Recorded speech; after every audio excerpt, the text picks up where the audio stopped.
Welcome to science class. Now, your homework sheet for today says, science, read pages 175 to 176.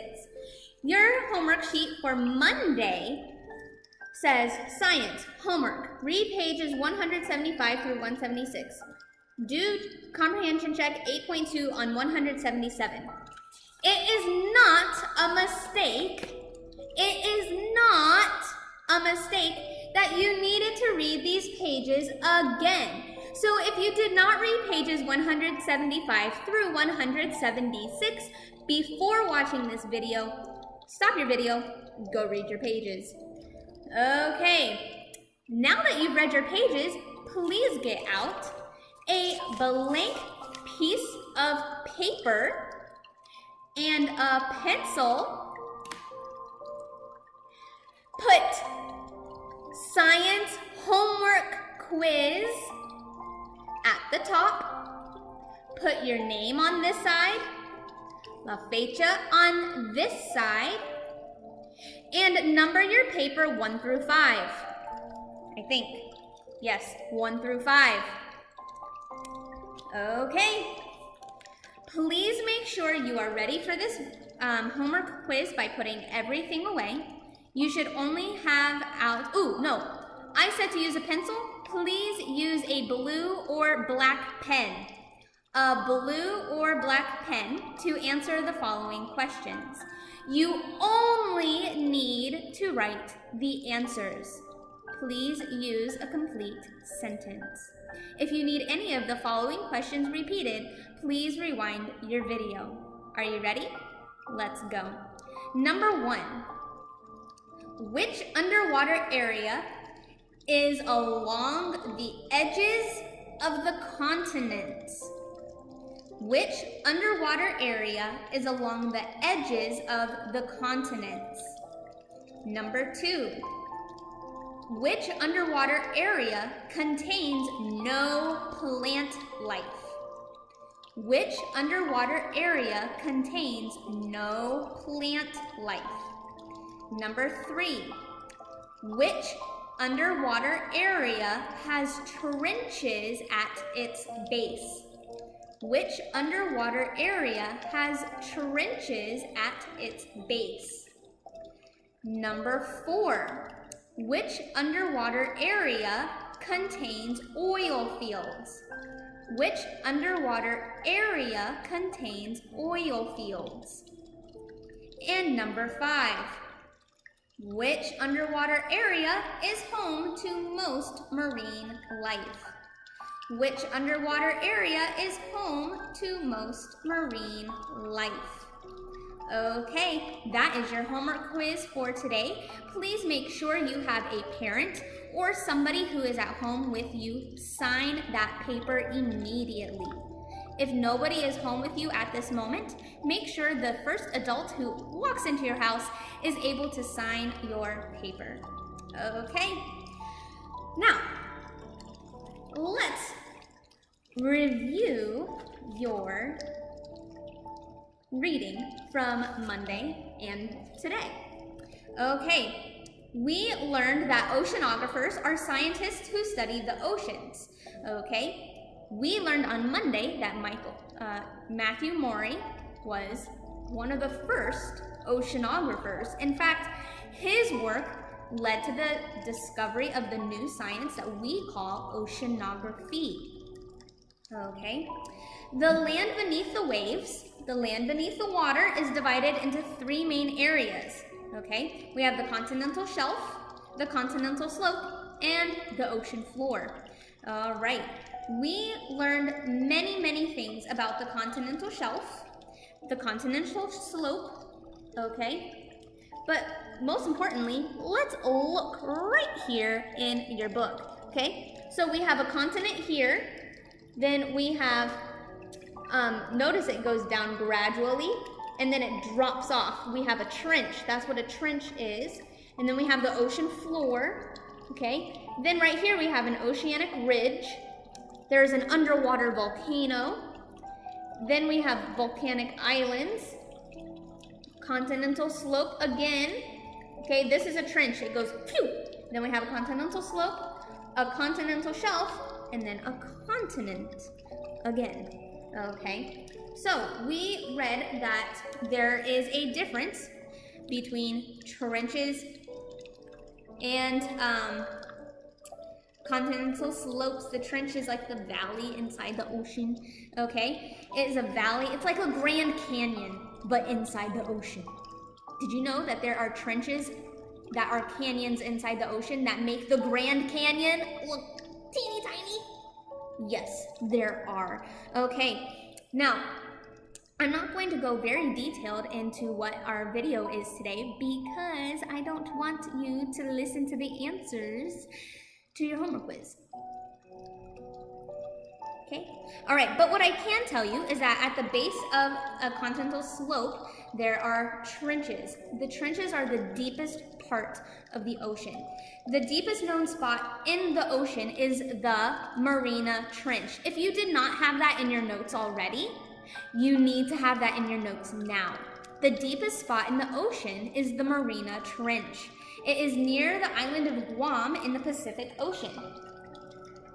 Okay, so this is us, right here. Okay, this is Honduras, right here. Guam is over here, past Hawaii. Okay, now, Guam is a teeny tiny little place, teeny tiny little island. Let's see.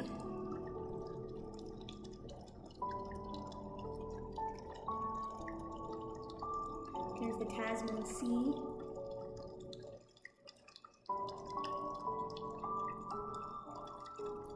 Really?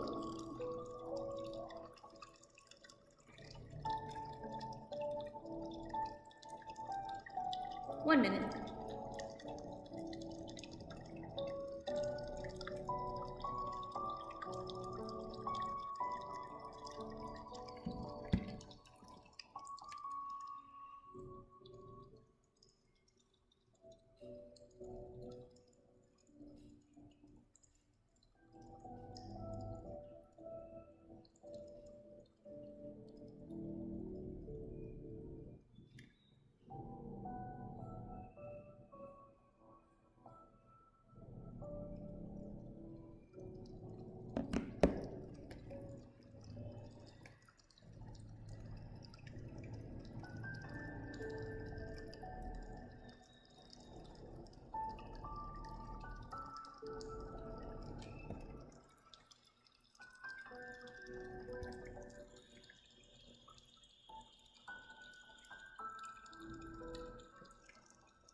Okay.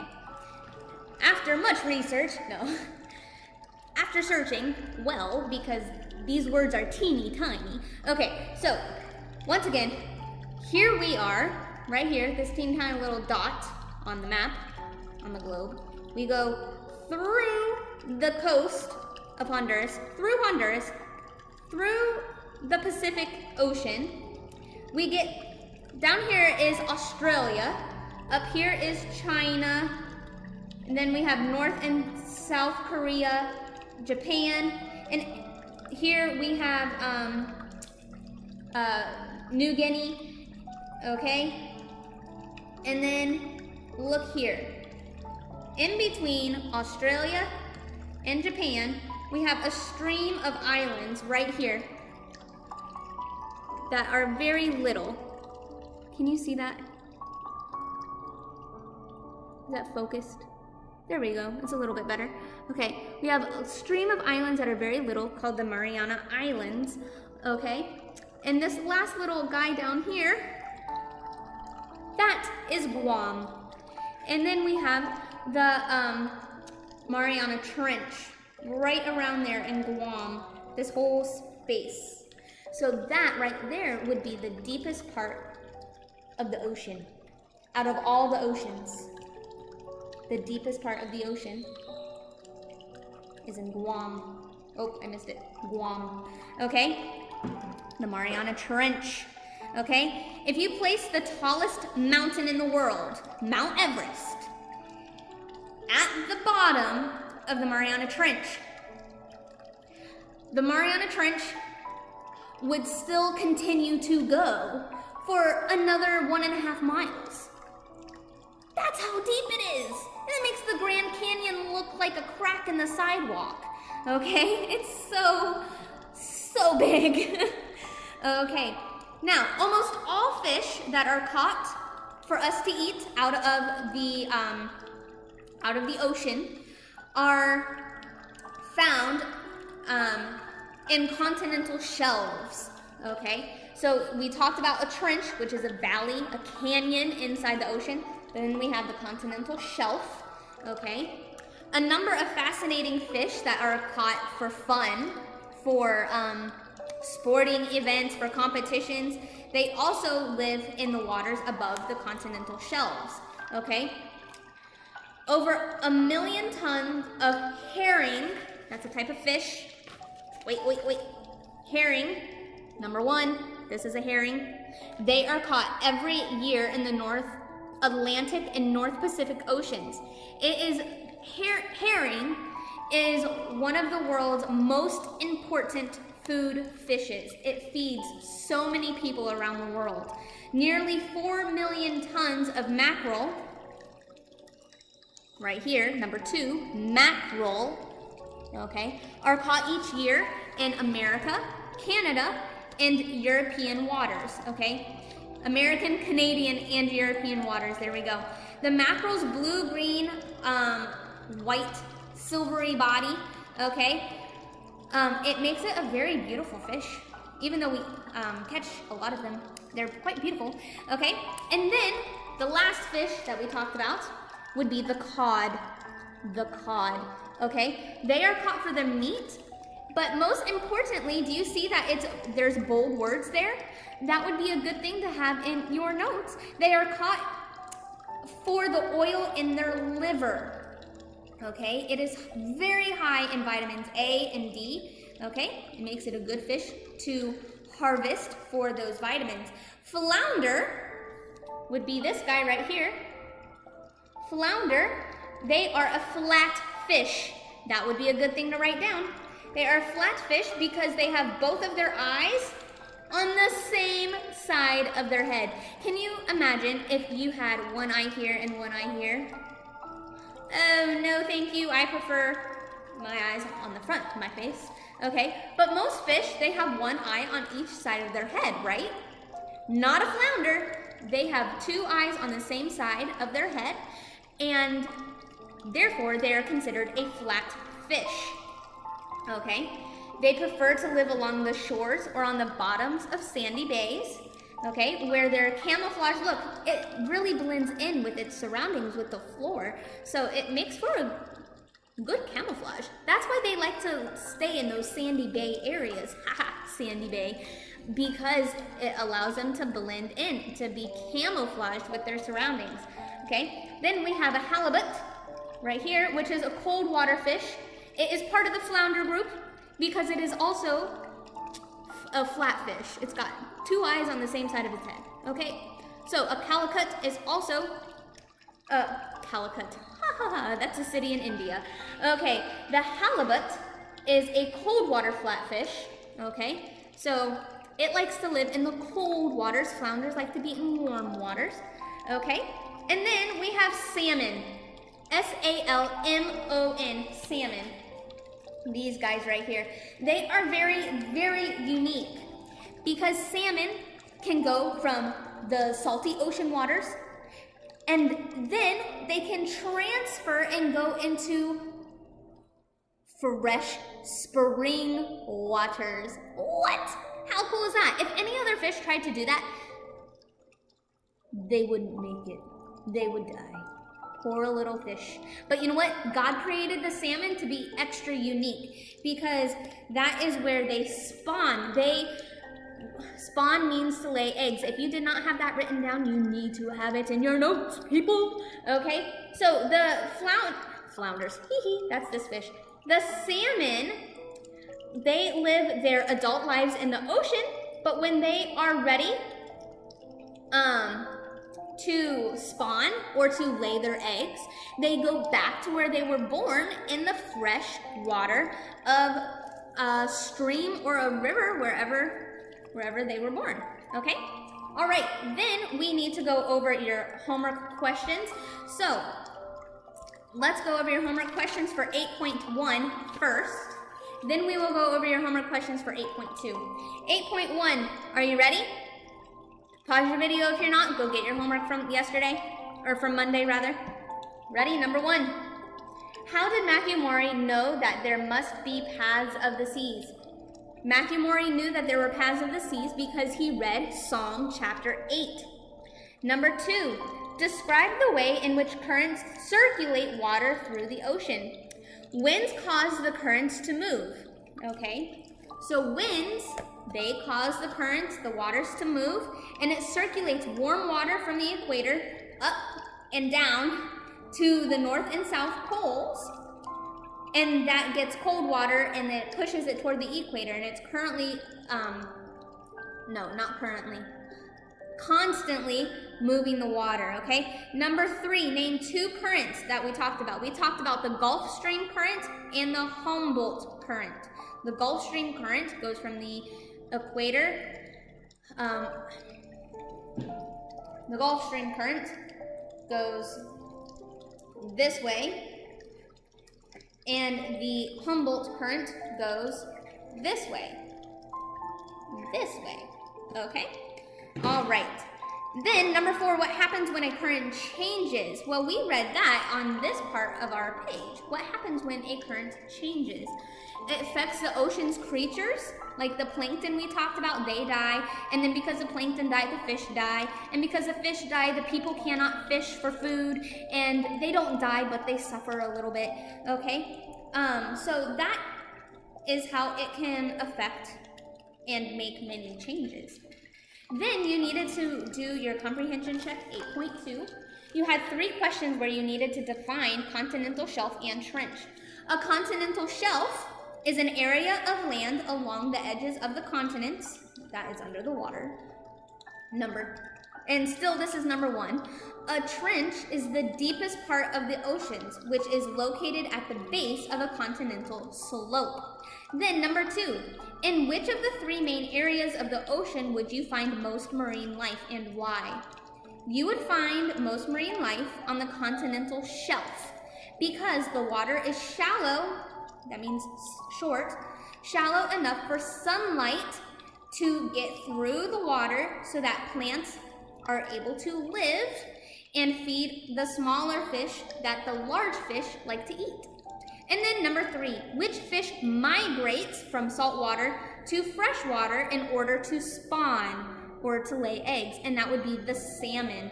Moves or migrates from salt water to fresh water to lay their eggs. Okay, well that is it for our actual lesson. Your homework for tonight, according to your beautiful homework sheet, says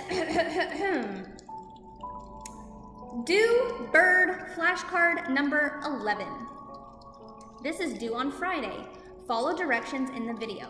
Well, you guys made beautiful flashcards for numbers 1 through 10 in your book. Yes, you did indeed. You made beautiful, oh, I love this one. Oh, lovely Cotinga. Love that one. This is a beautiful one. Oh, the Scarlet Macaw. Okay. Oh, and we're back to the beginning. Okay. So we have all of those. Okay. We've got some good ones, right? For 1 through 10. Oh, look how good that is. Okay. Look at these ones too. These are really, really nice and bright. Okay. So notice how they are flashcards. These are flashcards. Okay? It's got the facts on the back. It's got the picture on the front. you need to read for bird number 11 in your bird book. Read bird number 11 in your bird book and make a brand new flashcard for bird number 11. At the end of this video, I will put up bird 11 flashcard that I have to give you an example, okay? So you can screenshot that to help you, but do not steal my facts. You need to come up with your own facts, okay? All right, if you have any questions about the science project where you are doing number 11, bird picture number 11, please let me know and I will help you. But really, you're just following the directions for the same directions as this, just you're doing number 11, okay? That's it for today, guys. I hope you have a great and beautiful day. Bye. Really fast, please don't forget to do your writing assignment today. If you need help doing your writing assignment, please rewatch the video from Monday. All right, have a great day. Bye.